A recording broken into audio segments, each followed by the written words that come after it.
ঢাকায় শীত যেন আরো জোরালো হচ্ছে। উত্তর উত্তর পশ্চিম দিক থেকে বইছে ঠান্ডা বাতাস, যার ফলে রাজধানী ও আশপাশের এলাকায় তাপমাত্রা কমতে শুরু করেছে। আজ সকালে ঢাকার সর্বনিম্ন তাপমাত্রা নেমে এসেছে 13 ডিগ্রি সেলসিয়াসে। গতকাল বৃহস্পতিবারের তুলনায় শুক্রবারের তাপমাত্রা কিছুটা কমেছে, ফলে বেড়েছে শীতের তীব্রতাও। কুয়াশা ভেদ করে বেলা 11টা পর্যন্ত সূর্যের আলো দেখা যায় না ঢাকার বুকে।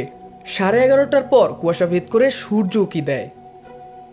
গতকাল ঢাকার তাপমাত্রা ছিল 14.2 ডিগ্রি সেলসিয়াস। এ সময় বাতাসের আর্দ্রতা ছিল 95%। আবহাওয়া অফিস জানিয়েছে, শীতের এই তীব্রতা আগামী কয়েকদিন অব্যাহত থাকতে পারে এবং মাঝারি ধরনের কুয়াশার কারণে দিনের বেলাতেও সূর্যের দেখা পাওয়া কিছুটা বিলম্বিত হতে পারে।